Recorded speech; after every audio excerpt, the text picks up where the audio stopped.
Hello, and welcome back to the Laddercast. My name is Sorsha Porter, and I'm a real estate agent based in Portland, Oregon. I'm Shannon McAllister, a mortgage lender, nationally licensed. And today we are talking about what makes a good real estate deal really. How do you know? How do you select a house? How do you know if it's the right thing to do? How do you analyze a deal? Are we looking for a deal, or are we going with my cliche of, do you want a good deal or do you want a good investment? And how to make that determination. It is probably the most common question I get asked on like a weekly basis in my job. And it's a hard thing. I used to attend a group, the Northwest Real Estate Investors Group. They used to meet, this is so long ago. And people would bring their deals and we'd whiteboard them out. You'd get a piece of paper up on a little flip chart up and write out the deal, and the whole group would discuss and contribute their input, and everybody has a different way to think through it. They do. And the thing about a real estate transaction or purchasing an investment property is the answer of what makes a good real estate deal is a little different for everyone. Mm-hmm. But I have actually sort of developed a basic formula as to how to identify a solid one.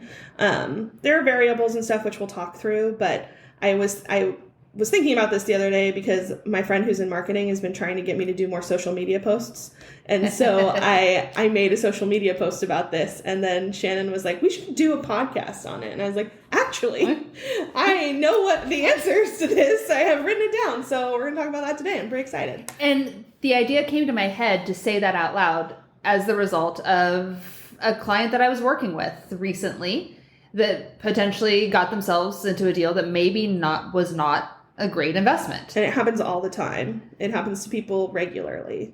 So how do we avoid getting into something that's a bad investment or a bad deal,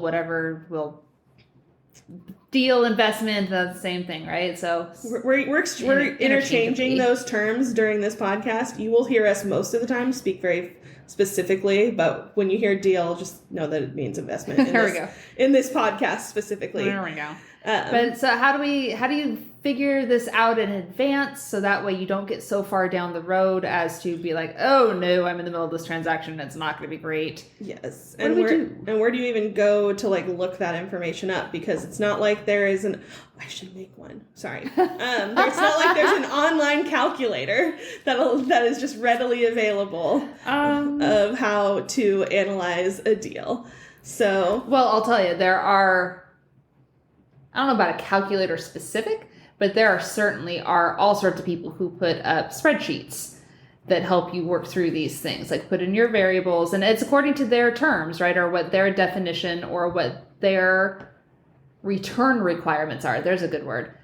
What they want to make on a deal annually, monthly, overall, over the long term, whatever that is, they've made spreadsheets that you can plug in your numbers and see if your deal matches with their definition of what they think is good, right? Yes.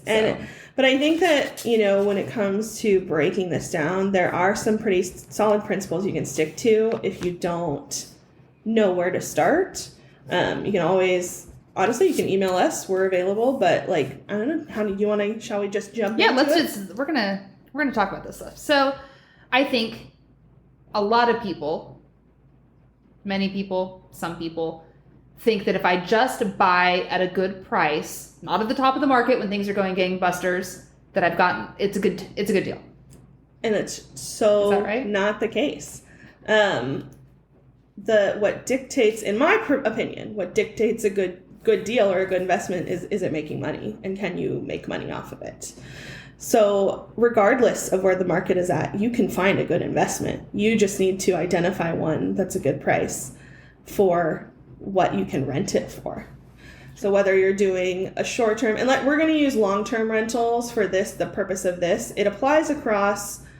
these principles apply across long-term rentals. It applies across different levels of units, but we're going to stick specifically talking about single-family home. Let's do that. So single-family rental property, long-term hold rental, not Airbnb, not a mid-term rental, but we're stick it and rent it.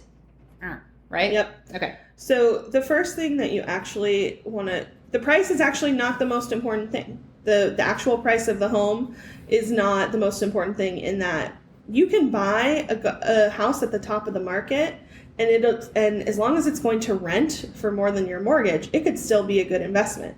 But what you need to look at first and foremost, and it's the same with your personal residence, is location. Yeah. And the way that I assess rentals with clients as far as location is I'm looking for something that is in a neighborhood that has been appreciating steadily. Okay. There's not really a specific percentage that it needs to appreciate, but in the last 5 years, has the overall trend of that neighborhood been upward? Okay. Because a huge part of what people don't think about when they buy rental properties, they think, I'll get it for a good price and that's a good investment, but they don't think about the fact that appreciation is where actually a lot of the financial gain in a rental property comes from. It's the equity gain as well as the monthly income that you're looking at. So, all right, yes, I'm going to tell you a story. I have helped clients in the past to buy rental properties in other states and other parts of the country that don't have the same level of appreciation as, say, the West Coast does, where we are. West Coast, generally, we enjoy nice appreciation for the most part and kind of always have. That's a perk of living here. Not every part of the country has that benefit. So we've talked through those things about, all right, if that's the case, and you are still going to buy this unit in an area of the country that does not experience double-digit appreciation on average year over year, what is the plan? You're looking at general upward trend. And some years it's going to go down, some years it's going to go up, but over a 5-year to 7-year period is the overall trend upward. And honestly, 1% to 2% is still a great upward trend because it's going up. Mm-hmm. You hold on to that for 30 years, and if it only ever goes up, 1% to 2% in a 30-year period, you're still making 30% gain on an investment. That's pretty dang good. Yeah. There's nowhere right now that you can, I don't know of anywhere right now that you can stick your money and get that out of it. Yeah. No banks, no stocks. There's nothing I'm aware of that isn't more risky that you can do that with. All right, so we don't need crazy appreciation. No. We just want some, but we also don't want declining neighborhoods in areas that don't experience those things. Yeah, and that's also going to be different. And part of the reason we look at the 5 to 7 year range is because that's generally a healthy cycle in the market to get a good sense of what appreciation is going to do. Because like right now, we're in recession. Housing prices are going down. The next probably year or two, we're going to see suppressed housing prices, even in really desirable neighborhoods. But if we were to look at this time over a 5-year period, overall, the trend is up. So that's what we're looking for. Smart. Where do I find this? Well, lots of places. You can, honestly, the easiest thing to do is if you're looking at a specific property, if you're like, oh, well, I wonder how this is, you can actually pull it up on Zillow or Redfin, and they all have little pricing calculators. They all have the records from RMLS of all the times this house has sold over the past few years. And you can zoom out on Zillow or Redfin, and it'll show you the prices of houses that have sold nearby. Okay. It'll show you the average price for that neighborhood. And you can take a look at actually, I think they have like a 10-year calculator on there, and see how it's appreciated with a very nice little graph that goes up and down. That's fun because from a mortgage perspective, their calculators are garbage. They don't work and aren't accurate. Yeah, I find them to be pretty accurate. Awesome. Online. I mean, they're not, let me just put it this way. It's not the guidepost by which you judge your entire deal. Sure. But if you are someone who is not a real estate agent and not a mortgage broker, and you're just trying to assess, is this a house I should call my realtor about and see if I even want to look at it? Or even before you're at that point, if you're thinking about this and you're trying to identify areas, you can look at the area from a 30-foot view and be like, okay, that line shows here it's going up. So maybe that's an area I might delve into more to learn more about and actually get real maths if that's what we need to do. Okay. Absolutely. And anytime the home has been purchased or sold in the last few years will be registered on those websites because they are directly connected to RMLS's API. Okay. Because RMLS registers all the sales. That's what it does. Yep. It's why we have to pay a subscription to use it as realtors. Okay. So that's a really good way a simple way to look at it is look at that graph on Zillow and Redfin. They're actually pretty accurate. Okay. All right, so we're going to buy a house that's in a good location. We've determined it's in a good place. We've our area is good. It's overall appreciating. Great. All right. I've defined my area. Now what do I do? I want to go back to location really quick because I forgot to mention. You need to look really closely at the location from a perspective of, is it a good location to rent versus live? Oh, yes. And we'll get more into that in a little bit, but the places you want to live aren't always the best places for rentals. A lot of people that I know will buy houses that they would be happy to rent, and what they actually need to focus on is a house that anybody would be happy to rent, or the most number of people would be happy to rent. So consider neighborhoods, like maybe you don't want to live in the super hot neighborhood that's walking distance to all the coffee shops and cafes, because you would much rather live in the country in the peace and the quiet.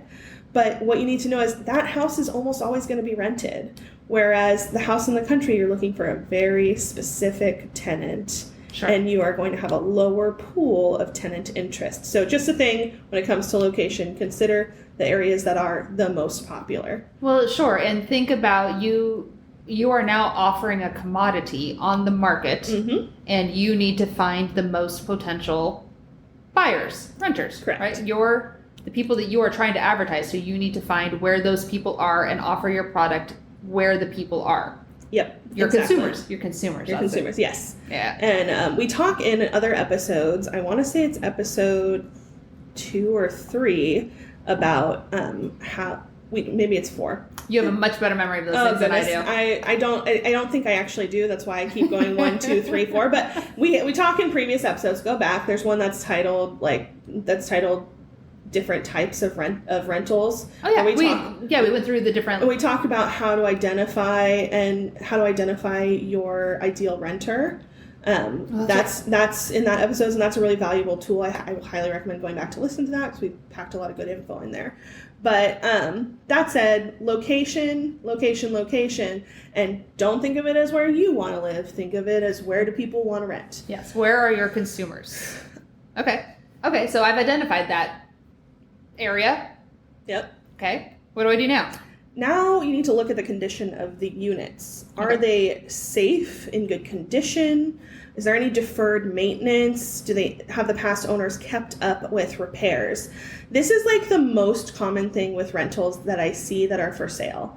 I think it's going to become less common with the market depression because people are going to have to actually try to sell homes now. But one of the things that a lot of landlords do is they just don't keep up with repairs. They get a tenant in there for 3 years. The tenant doesn't always tell you that the water heater isn't working properly. They don't always tell you there's a leak in the roof. They don't, or maybe you just there are things that don't bother you, so you don't bother to fix it. I'm not like that with any of my units. It sounds ridiculous, but it happens. It does. I will tell you, I had a tenant live without hot water for several days because she wanted to be present when the repair person came and it didn't fit her schedule. And I had a leaking water tank under my property. And she was like, it's fine. I can do without hot water. I'll have them come out on my schedule. And I'm like, no. I have a water leak, you nut. This is important. This could be a potential emergency costing me lots of dollars in damage. And causing mold, which is a concern for her health. Tenants do strange things. You don't always know what's happening. And then there are landlords who are not like Shannon and I, who don't care about the quality of the units that we provide. They are often referred to as slumlords, who just don't care. And they'll just list it because they want to get out from under the property. And they'll just put it on the market in whatever state it's in. Previous slumlords selling their home. Yes. That is now in disarray and disrepair. So you really want to look at things, particularly your big ticket items: roof, hot water heater, furnace, electrical, and then just the overall wear and tear on the unit. It's pretty obvious when you walk into a unit that's been well maintained versus a unit that has just not been looked at in years. If you don't know if that's not something you're good at identify, it's just real important that your real estate agent is familiar with rentals, because the real estate agent who deals with investors and rentals is not the same person who deals with single family occupancy type residence homes. Yep. I do both. I do more of the investment stuff. But it doesn't necessarily, what families are looking for is not the same thing that an investment is looking for, and they don't always translate to one another. So make sure your realtor is like, yeah, I do a lot of those. Or, I'm really familiar. I understand these words. Yeah. So, but that's the big thing is you want to check for deferred maintenance, because you know what happens when there's deferred maintenance for 20 years and you buy a house, you have to pay for it. So you have to do that maintenance. You have to do that maintenance. You are required to provide a safe living space for your tenant. That is a requirement as a landlord. I don't know anywhere in the United States where that's not a requirement. Should be a moral requirement while we're at it. Yeah, it's like, it's a moral thing. Like, I would never want someone to live in squalor that, was in one of my properties. So I expect that is the quality of property. I give them a house that's livable. Yeah. But that's a big one. And it can get real expensive real fast. Roofs are $25,000 about on average right now. $25,000. If you're making $20,000 off of a house each year, that's really good money. Not if you have to replace the roof in the first year, though. So those are things you want to look at. And if there are deferred maintenance that maybe it's like needs a water tank or it needs a roof, those are things you negotiate with the seller up front when you're in your transaction, and you have a good realtor who can negotiate those things for you. Doesn't mean we don't buy houses that have deferred maintenance. It just means we don't absorb the deferred maintenance of people who should have fixed things before. Sure. Or you at least identify and know what needs to be done and have a plan for the cost to address them accordingly. Yes, exactly. So surprises are bad. Yeah, financial surprises are the worst kind of surprises. Oh, generally. Unless it's a good one. Unless unless someone, if anybody here wants to send me a $25,000 check, I will take it. That is great. I will find a roof to put that on. Yeah, absolutely. All right. Okay, so I've identified my area that is appreciating. Yep. I have some units. I've checked it out. I know about the condition, the maintenance requirements, what's done, what needs to be done. We're good on those ones. I'm okay. I'm feeling okay with the condition of the house. Yeah. Okay. Good to go? No, we need to look really closely at if it's currently rented or not. Okay. So one of the things, particularly in Portland, that we see a lot is under market rents for rentals when they're sold. Yeah. And that makes it really hard. Different cities have different rental caps. They have different requirements on whether or not you can, how much you can raise rent for a tenant. In general, you shouldn't be gouging your tenants every renewal of their lease, because they won't stay around very long. Yeah. But you do have to adjust for the cost of the market. And one of the biggest things that I see killing rentals and causing them to sit on the market longer when they're being sold is under market rent. This is a really tricky topic from lots of different angles. Yeah. Both from a tenant's perspective, as a landlord's perspective, as a prospective home buyer of that unit. This whole thing is very tricky. In Portland currently, coming up the next year, landlords in Portland proper can increase rent 15%. Which I think is atrocious. It's bananas. I think it's terrible. I would never do that to a person ever. But they legally can, and we all know there are people who will do what they can because they can. Yeah. Now, right or wrong or whatever, then there's the other swing of somebody, you've had a long-term tenant and you maybe haven't been maxing out the caps, which is very nice, but maybe you haven't been increasing enough to keep up with costs, with inflation, cost of living, and now you have a tenant who is paying rent that's under the market, and now you're going to sell this house, and inevitably, one of two things is going to happen. The new buyer is going to immediately increase rent to the absolute max possible and will every single year until you get to market rent, which likely means that the tenant's not going to be able to pay that because they've been paying so little. Yep. Or two, if they move, their payment shock of whatever it is they move to next is going to be significant, and they're likely not going to be able to afford to move.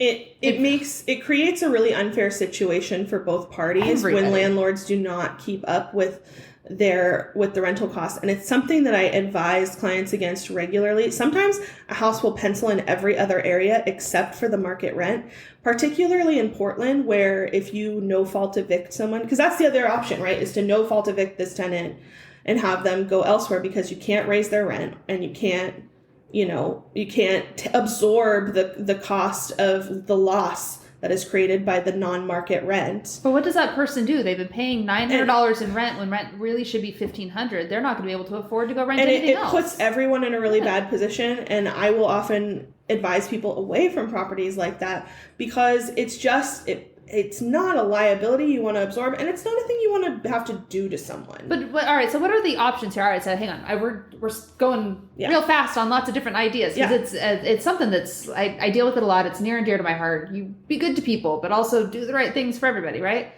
So you found this home. Yeah. Rents are under market. This does change state to state, city to city, but here for you and me in Portland, what are our options? If I'm going to buy a house where the rents are under market, can I increase the rent and get it up to that tenant and keep the tenant and increase their rent?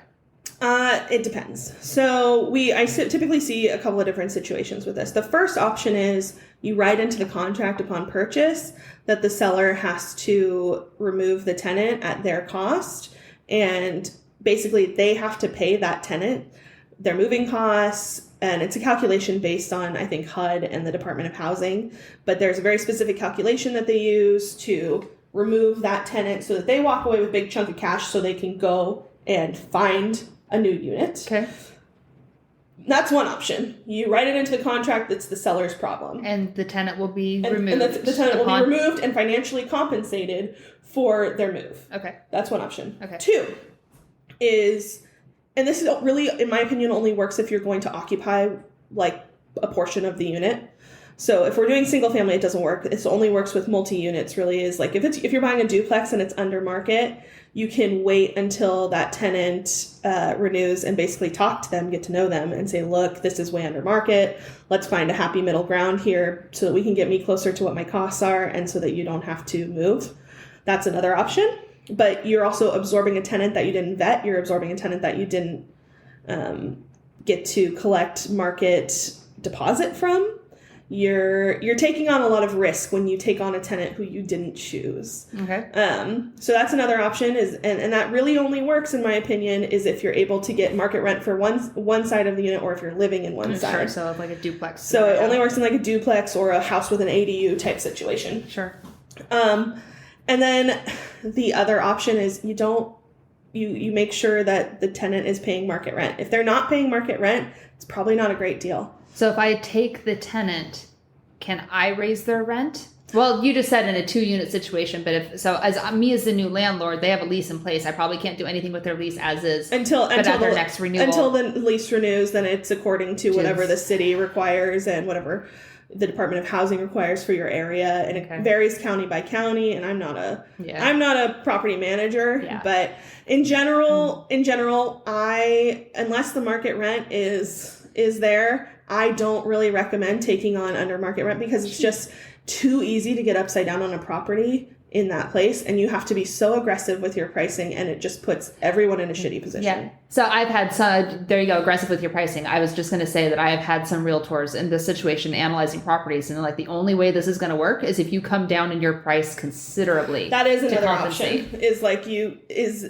reduce my costs. Yeah, the seller often the amount that the seller has to come down doesn't pencil for the seller to sell it. Yeah. And so it just makes it, in like a lot of times if I see that a rent is more than, I don't know, 15% under market, then I just don't even bother recommending a property. All right, so the takeaway here, kidlets, is keep up with rents, but don't be a jerk about it.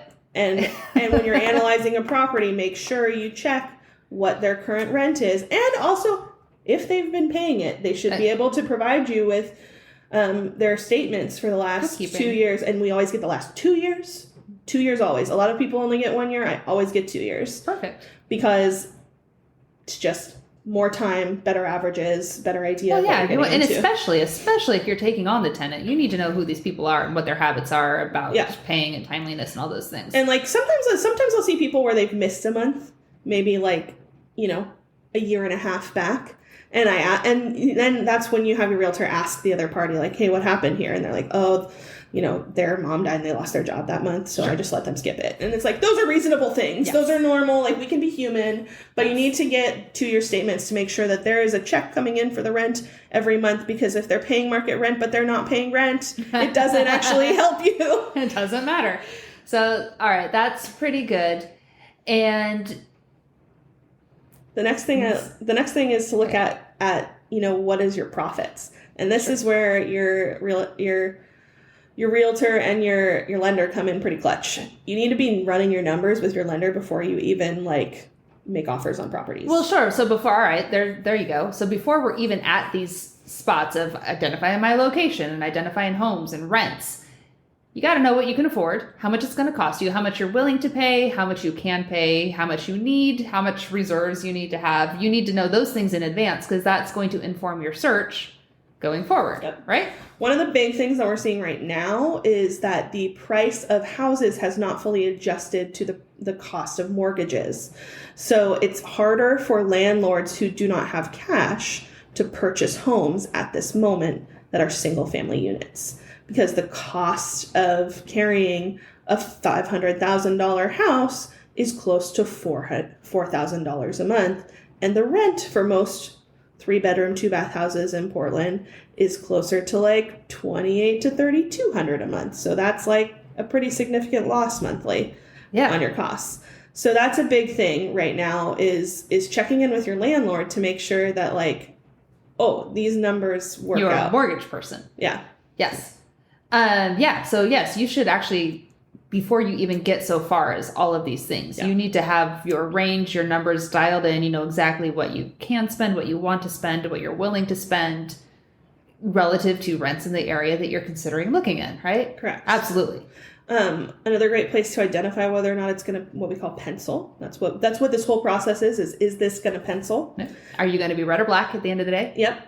Is when you're looking at those different neighborhoods and the prices in those neighborhoods, and you have an idea of where you want to buy, you call up your lender and say, hey, here's a couple properties I'm looking at. Can you give me numbers for these? Sure can. They will be happy to do it. Sure can. Because they don't want you to be upside down on your mortgage. No. And each house is different, and it's going to be, taxes are a large variable area to area. Huge. If you are looking in different parts of even this town, or if you're considering just different markets altogether, a 500 house in different cities is going to cost you significantly different according to the things of that area. If you're in Southwest Portland, a $550,000 house can be $300-$400 more a month than in North Portland, where taxes are usually much lower. And that could be the difference between cash flowing and not. Yep. So, and as a rule of thumb, the other thing that we look for is I look for roughly a 20% profit margin per month. And that profit is based on all of your fixed costs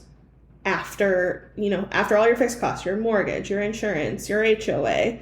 That is where I'm basing the 20% off of. all right. So we're going to make up some numbers. So we have X dollars in rent. If we have $3,000 in rent and my mortgage payment is $2,000. But do you have lawn care? Are you paying utilities? Do you have a management company? They usually take 10%. Yeah. And so some of those things you aren't going to know exactly ahead of time. Like, how do I know these numbers when I haven't bought the damn house? You're going to have to do some estimating. It's going to be estimates, which is why I shoot for the 20% number, because that gives you a fair amount of buffer. Honestly, if you shoot for 20% and you get 10, that's great. Bingo. That is a great profit. I don't know of anywhere else in the market that you can get that kind of monthly that monthly cash flow on any investment that you can also liquefy. Is the other thing, is like cash flow is king. It is, but it's also long term. We want to be positive monthly, but we're thinking if you're buying a single family home to put a renter in, you're thinking long term most likely here. Yes. This is not a flip. This is not I'm going to buy this house and get my money back out at a profit in 2 years. This is I'm holding this. I'm gaining appreciation because I chose the right location. I'm paying down my mortgage, and I am experiencing cash flow monthly positive, even if it's not a great sum.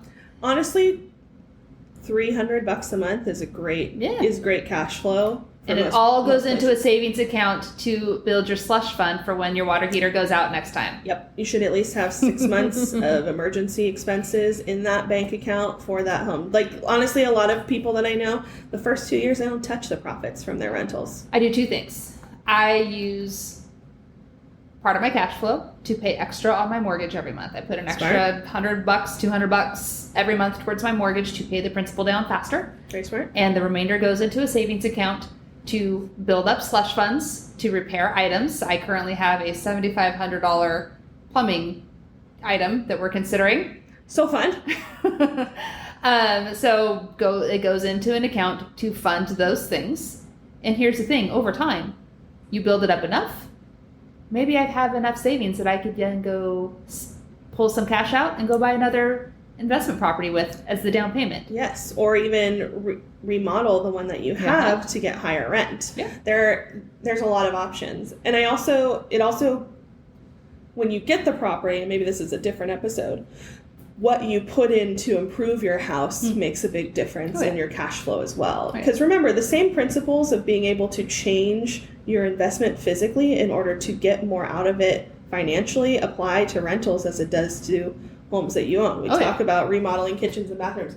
That all helps your rental too. It helps your cash flow. You get different types of tenants. Yeah. You know, there's college students are willing to take on a lot more cosmetic defects than, you know, a working professional with, you know, 3 kids who wants a nice environment to live in while they save up for their own place. So it's just a matter of that.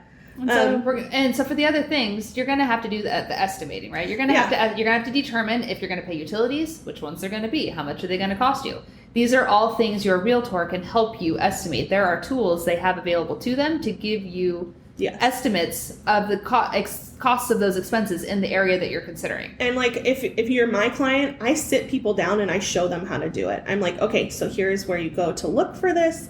Because I have tools that are available to me very specifically so that we can analyze individual deals, but that I pay for as part of my membership with the National Association of Realtors and RMLS that you do not have or want to pay for because you are not a realtor. But there are tools that exist on the internet that everyone can use, like Zillow, like Redfin, like Realtor.com, that have actually pretty useful features that you can get on and play with and identify a lot of this stuff. And if your realtor's not like teaching you how to do those things, maybe they're not the right person to help you learn how to do this, because at the end of the day, you're the one financially responsible for this, which comes to the final point of is it a good investment, is can you carry the property if there's a vacancy? Everyone experiences vacancies with rentals. And in fact, my opinion is that vacancies kill profits worse than anything else, because when you have to pay a huge mortgage amount for a couple of months, it takes a big hit on your pocketbook.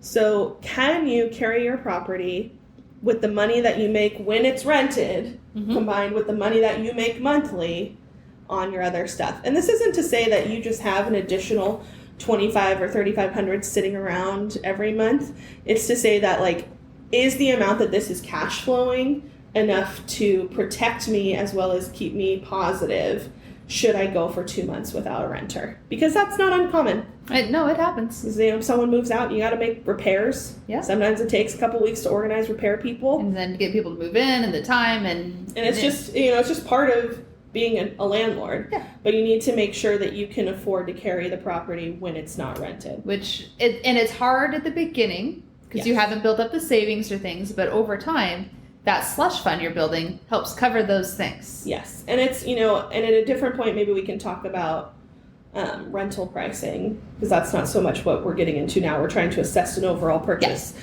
But there are ways you can assess your rental pricing to basically, more likely than not, keep a tenant for a longer period of time so that you can build up those funds. Sure. And there are tools that you can use for that. But yeah, that is, I mean, that's really the gist of it. Okay. As far as lending, though, I have questions for you, Shannon. Yay. Shannon's been kind of interviewing me about how I analyze deals, but I have questions for you. Okay. What are things that people looking to buy, let's say they own their own home and they're going out to buy their first investment property.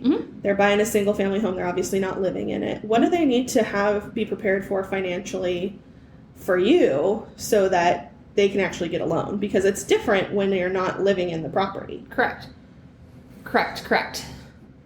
There are different types of loans available, and which one is right for you is according to you and what makes most and best sense. But as a general rule of thumb, if you are just going to get an investment property conventional mortgage, single family, minimum down payment is going to be 15%. All right. Okay, which is significantly more than an owner-occupied home. Owner-occupied homes, like an FHA loan or a VA loan, they are owner-occupied only. So these low-down investments are riskiest, right? Yep. And so not low down. You need to put skin in the game if you are going to purchase a riskier investment than an owner-occupied home. If you own 2 homes, you live in one and you rent one, disaster strikes your home, you're going to stop paying on the investment first. Yeah. And keep your primary home so you have somewhere to live. Absolutely. Thus is what I'm referring to as riskier from the mortgage bank and the investor's standpoint. Well, absolutely. Right? That makes perfect sense. So more money down. At the minimum, 15% is the minimum requirement for down payment. And that's why so many people choose to go the route of, well, I'm going to buy my first home as an investment, but I'm going to live in it for a year. Well, yes. At that point, you are buying it as your owner-occupied home, as a long-term investment, as part of your portfolio of things that you do in life. And at some point down the road, if you turn that into a rental home, cool. But for right now, that's your owner-occupied home. And if you're going to occupy it, then we're going to give you an owner-occupied loan. And we don't say that we're going to occupy a home and then not. Oh, yeah, we don't do that. That's loan fraud, y'all. We don't do that. There are a lot of people who try and do that, and it's not worth it. Let's not be criminals here. Because that's a federal offense. Yeah. No, not a good idea. Yeah. I love you. I will help you get a mortgage any which way that makes sense and is right, but not commit loan fraud for you, friends. Yeah, we like keeping our licenses so that we can have jobs. Yeah. No. So we're buying a home, investment property, so generally 15% down, plus closing costs, right? We have to factor in closing costs. And prepayments, which right now with the depressed market, it's part of why it's such a good time to buy an investment, is like, I am getting people closing costs and prepaids like gangbusters right now, which has not been a thing you've been able to do previously. The seller can contribute. There is a cap on an investment property of how much a seller can contribute. How much is that? I do believe it's might be relative to your down payment amount. So I'm just going to say it's less than what the seller can contribute on an owner-occupied home. Interesting. Yep. I do believe, I need to look at the guidelines to be sure so I don't misspeak, but I do believe it is relative to your down payment amount.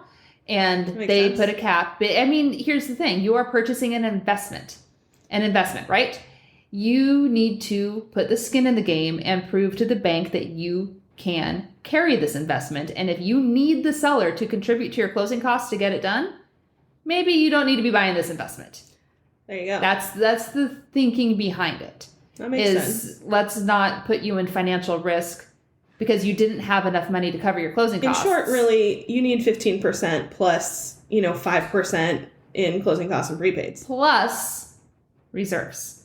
When you purchase an investment property, you need to prove to the bank that you have reserves in the bank to float this property in the event that you have vacancies. And what I've heard calculate, because I've only gone the route personally of living in a house and then of, buying the house with the intention of renting it and then moving into it and then turning it into a rental. Yeah. What my clients and what people I know is really they want around 25% total in cash for you to be able to put down your 15% plus your slush fund plus your closing costs and prepaids. And that's how much cash you really need to make a purchase on a single family residence investment property that you're not living in. Yeah, I might have to think through that math, but the reserves. You need to document that you have 6 months of your mortgage payment in the bank one way or the other. Now, it doesn't have to be cash. It can be in your 401k? It can, as long as we can document your wherewithal to pull on that if we need to. If your 401k is locked down and you cannot borrow against it, you can't use that money. Okay. So we have to document that you can get access to that 401k if you need to. Liquefiable funds. Yeah. If you have a bunch of money in stocks, if you've got an E-Trade account, we don't know what the value of those stocks is going to be when you liquidate them in the future. So we're only going to give you 70% of the value today to count towards your required reserves. Good to know. You need 6, so whatever your total monthly mortgage payment is on this investment property, you need to find 6 months at least worth of reserves in an account that is totally separate from your cash to close on the transaction, which is your 15% down payment and your closing costs. That makes sense. If you have more than one rental property, your reserve calculation changes considerably. It now becomes a percentage and a calculation of the outstanding sum of all your mortgages. Wow. So it gets much more complicated financially the more properties you have. But I imagine that it also, I know that the more properties you have, the better cash flow you have. And as long as you're making good choices with your investments, you're building that cash up. You're building up the slush fund. You are, but I'll give you a real live example. A client of mine owns several properties, and as he's purchasing more, that reserve requirement keeps going up. He keeps acquiring properties that have mortgage balances, thus increasing his required reserve amount. And if you're buying a property and you're putting $90,000 down, you need to come up with another, I'm making up numbers, but another $90,000 in reserve somewhere. Like, people don't just have $200,000 sitting around in the bank to give bank statements about. And what's something that people don't often look at when they're looking at how to come up with those reserves is pulling equity out of your current properties a way to get those reserves? Yes, but now you've incurred a financial liability with the payment on that equity. You're not getting that money for free. You're taking a mortgage of some sort, probably a second mortgage, and now I have to factor that payment into your calculations. And do you still qualify for the purchase with that added payment? So these are all things you have to think through when you're purchasing a investment property. Yeah. And it's something that not everyone is ready for, which is part of why, we talk a lot about purchasing properties with the intention to rent them later. Let's be clear about that. You're buying a property and this is your home. Yeah.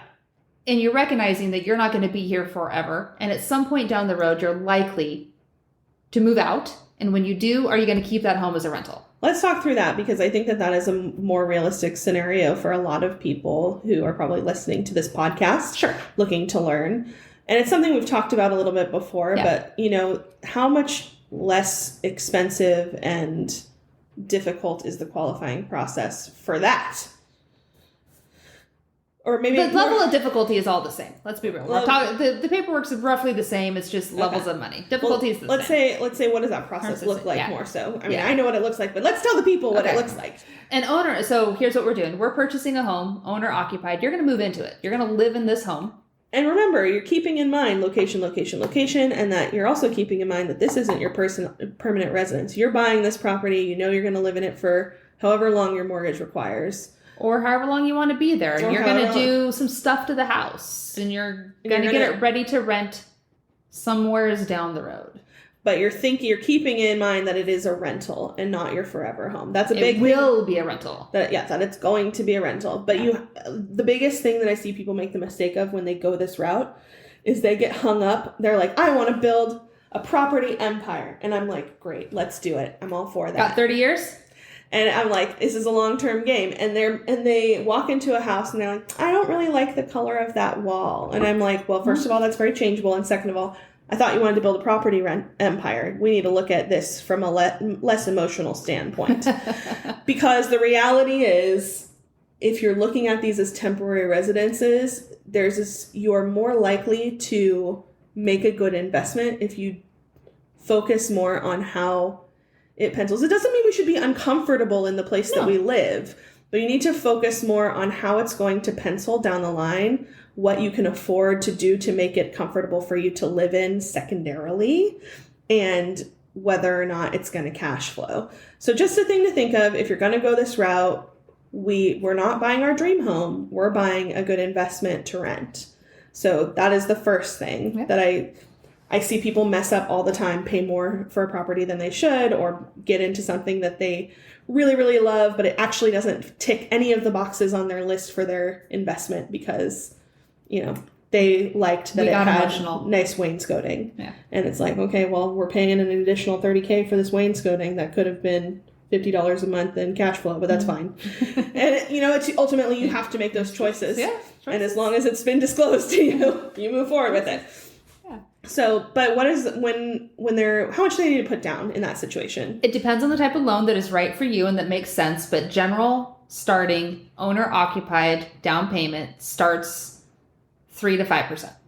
That's really reasonable. A lot less than 15. That's many monies less. If you are occupying the home, you can ask the seller to contribute more towards your closing costs. If that's the deal you can make and your smart realtor can negotiate that for you. With FHA, that is 6%? 6% of the sales price. And conventional, it is 3%.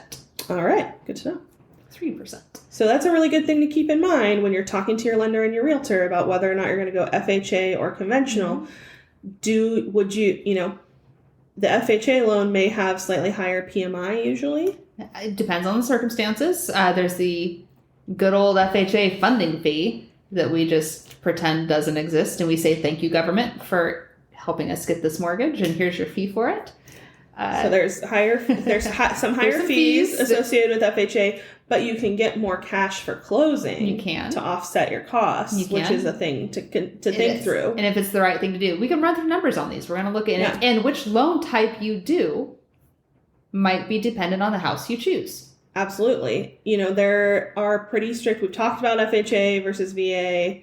Right? We've talked about that in a previous episode. I think so. And we've kind of skimmed through the different loan options available. And it really just depends. I don't care if I've had so many people like, I need a FHA loan because I need low down payment. And I'm like, well, there's a 3% down conventional and it's cheaper and you qualify and that makes more sense for you.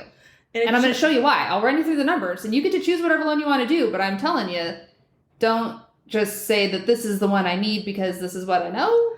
And it just depends. It just depends on the individual circumstance of the property that you're looking at. Sometimes I'll find a killer rental and everything pencils and it's awesome, but there's too much chip paint on the exterior of the home. And now that's a thing I can take care of over a weekend if I, get my little chisel and my paintbrush out. But FHA will not finance a home that has peeling paint. In the Northwest. Not here. And the FHA is a government-sponsored mortgage. The government is not lending their money direct, but they are issuing an insurance policy essentially to the bank to help cover the bank in the event of default on the borrower. And in the Northwest, FHA loans in the government are very concerned about water entry. Shocker, as it is pouring down rain today. It is. You may even be able to hear like tap, tap, tap in the background. That my is metal roof. Rain on Shannon's metal roof. And so FHA is not going to issue that insurance policy and allow us to close a loan on homes that have items that are of potential threat in that manner. I would say leaky paint. No leaky paint. No leaky paint. Basically the house has to be, dialed and done. And sometimes there are things that people don't mind taking on. For example, my husband is pretty handy with like basic electrical stuff because he was an electrician's apprentice in California. And so we don't mind if there's an ungrounded outlet or something. He knows how to fix that safely. But like for someone else, I can't do that. That's a scary, dangerous thing to do. And so there are times where, or if it needs GFCI, which is a requirement of FHA, that's not a thing that you can do yourself. But when it comes to conventional, they're much more forgiving about those things. Conventional is basically like, if it finances, we're good. Yes. And so there's lots of nuances between those things, but that's all stuff that we're all going to talk about as a team. Once you have your people, we're all talking about these things together and we're all working together for you to get you into the right home with the right mortgage in the way that makes sense, both now that you can afford the payment now and going forward when you no longer occupy that home, that it will pencil for you as a rental down the road. Or we have a plan if we need to change your mortgage down the road to make it pencil for you when you are ready to depart it as a rental. Correct. Sometimes, your plan is, I need to get in this as FHA. I plan to live here for 5 years, and then I plan to refinance it into conventional to bring my payment down and get rid of my PMI. That's a great plan. And as long as it pencils with these kind of basic principles we've gone over, it's good location, the unit's safe and decent condition, it's currently, maybe it was rented before or other rents in the area are commiserate with what your mortgage is or pretty close to it. And when you refinance, there's a high likelihood that you can get it into that 20% cash flow range. that is still a great investment, but it really depends on your approach, and it's why it's so important to have a plan and not just hope for things to change. Throw spaghetti at the wall. This is real expensive spaghetti. Yeah, don't throw spaghetti at the wall when it comes to investments. No, none of you would ever buy a stock if someone was like, hey, I know that this stock doesn't look good right now, but like... It's coming up, I swear. It's going to come up in a few years, and it's really expensive right now, but like, and it's not making you any money. But if you don't mind taking a loss for the next 3 to 4 years, I promise in the next 5 to 6, you'll make money on. No one's going to do that. Why do you do it? Why do people do it with homes? Because that's what happens. People get into a house and they're like, I'm cool with a $500 a month loss. And I'm like, why are you cool with that? That shouldn't be a cool thing. You should be looking at this as like, can I make money off of this investment? Because you would never do it with any other type of investment. And I think that's the biggest mistake that I see with people. That, and then this is a different topic, but people over investing in their rentals and blowing all of their reserves on improvements. Yeah. We can do that one next. But that's I think that's pretty thorough. Pretty thorough. If you have any questions, as always, message us on our website. We have a little contact page. My husband made it. It's real cute. There's a house on it. Wow. We're fancy. I know. And maybe we'll, I wrote a note down about calculators. Maybe we'll even make us a spreadsheet. Tell us if you want a spreadsheet. We'll make you a spreadsheet if people want it. If you don't want it, tell us that too, because we don't want to make things that people aren't interested in. I'd spend my time doing something else, thanks. Yeah, thank you very much. But if you're interested in like us making you a spreadsheet, like, we can do that. We can do something that helps you calculate this out. Because at the end of the day... Or at least helps you think through it and give you a framework, a visual framework to start putting ideas to these numbers of things, right? And like, the rule of thumb with all these points, good location, safe unit, currently rented market rent, can you make, profit on it? Can you carry the property if you have a vacancy? And, like, if the answer to all of those is yes, that's a good investment, guys. Probably. Yeah, that is most likely a good investment. But if the answer to only like 3 of them is yes, or like most of them is yes, it can still be a good investment too. You just need to talk through it with someone who knows what they're doing. Yeah. We just need to analyze it all and make sure you're making smart and good decisions. Yeah. So, and we'll talk through it with you. We're real people. We're on the other end of the questions that get sent in. So, like, you will actually hear from us. Okay. For now, until a lot more people start listening to us and we can hire other people to answer your questions. No, I'm just kidding. We'll probably always answer your questions. Yeah, I don't really want people speaking on my behalf. No, so. I don't either. Hey, I'm cool. But we're happy to answer your questions and help you with it. Yeah. And, Shannon can do your loan for you.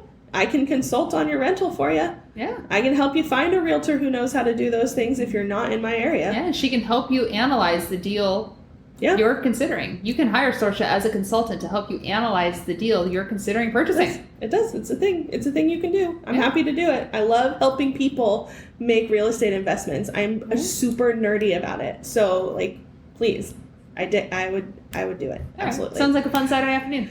Super fun. Well, thank you guys for listening to us and all of our musings and ramblings. I hope that you find us entertaining. We find I find us highly entertaining. We think we're super fun. But thank you so much for listening to the Laddercast today.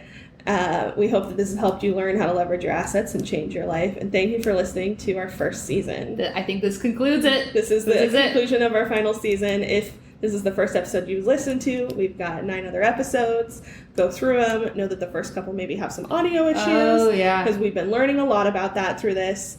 But we hope that you've gotten a lot out of this. We hope that our passion for this industry is coming across to you and that you're getting excited about the opportunities available to you through real estate. Because, like, anyone can do this, guys. Yeah. Anyone can do this. Yeah. It's scary at the beginning, but it's not so terrible. It's not. It's not so terrible. And this is like, I think, the most attainable way to build a financial security for yourself of any other form of investment. It really is. I think we talked about that in one of the first episodes. So go back and find that about why. I think it was the first episode. Could be, but about why you should consider doing it, and why it is so good long term game, long term plan. And just thank you for listening to us and sticking with us through all of this. We're excited to do season 2. Please let us know what you're interested in learning more about. Yeah. Tell we us- might even get a little more technological. Yeah. And like step up. So we might try to go back to the microphone game if that actually works. Yeah, We'll please see. tell us how you liked it. Tell us what you've enjoyed, what you haven't enjoyed, what you want to see more of or hear more of. Yeah. And again, thank you for listening to the Laddercast. We hope that you've learned how to leverage your assets to change your life. Bye-bye. Bye.